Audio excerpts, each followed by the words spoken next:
Hello, and welcome to another LingSync Screencast. This one focuses on our search feature, so I'll do a quick tour of that. It shouldn't take too long.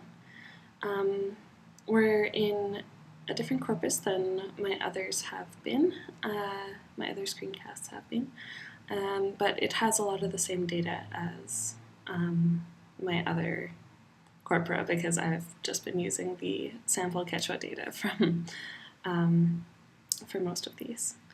Okay, so let's get started. Here's your normal dash, so this is what you get to when you click the home icon there. My computer's running a little bit slow because of the screencast, but we'll try to keep this up to speed. Now, one of the first things you can do when you're looking for through your data, let's say for preparing for a paper or a handout or something, is you might want to look at all of your data together. So you can do this yourself by searching for an empty search term. So if you just click in the box and hit enter, then it'll pull up all of your data. You can also do this just by going data, all data in your little corpus menu box there. I did that earlier just before I started the screencast because sometimes that one takes a little while to load and I didn't want to do it when my computer was very slow. And what happens there is it generates search results and a data list. So this is our data list called All Data as of Thursday, December 13th. And you can look at it full screen. It automatically pops up full screen and you see some of your lovely data. So that's good, and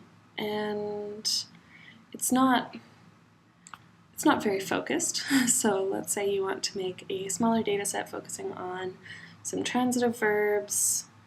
Okay, here we have kiss.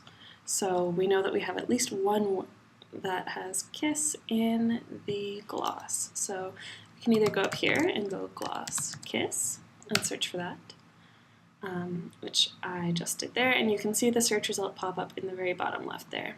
And it's very tiny and not super noticeable, but I swear it's there. And this gives you a search results box, which is not saved as a data list yet. It's just sort of an interim thing. So if these two datums are what you want, you can click save and come back to it anytime you like. Or you can just decide to not save, minimize it so it doesn't take up too much room on your dash, and go back to search for a different thing. So this is our just quick search. If you want to look from your dashboard, you can also go to the advanced search page here, which includes some helpful tips on how to use it, and just gives you a bit more of a larger layout. It lets you see a little bit more of what's possible when you're searching. So before I was just searching by gloss, I think, but now I also want to search by judgment. I want all ungrammatical examples of an utterance, including the gloss yell. I don't want to use the or for this because I want it to both be ungrammatical and have the gloss yell. So I'm going to use the and feature and see what shows up. I think nothing showed up. Exciting. Oh, here it is. It was just taking some time. So our search results for judgment, ungrammatical, and gloss yell is 0. So there's absolutely no items in this list, so we don't have anything that fills both of those. But I know for a fact that if you hit or, there's got to be some items that are either ungrammatical or have the gloss yell in them, and as a matter of fact, there are. So there's 20 there, and let's just suppose that this is an extremely useful data list to me, so I'm going to save it when it finishes loading.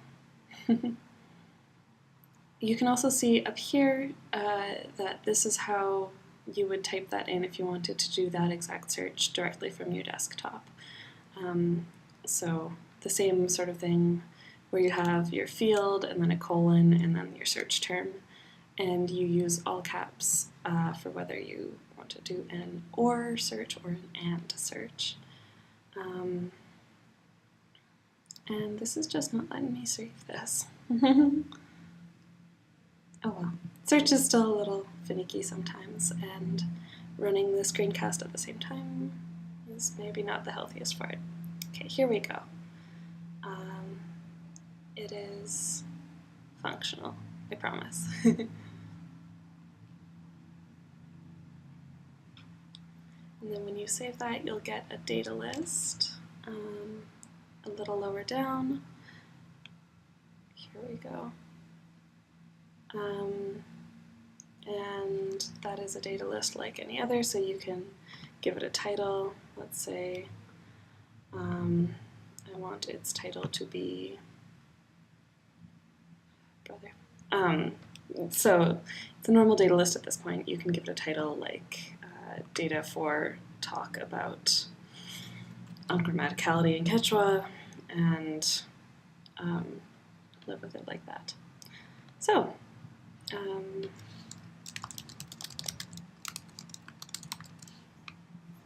a description. Okay, anyways, that's our intro to search. It went on a little longer than I intended. Sorry about that. Hope you enjoyed.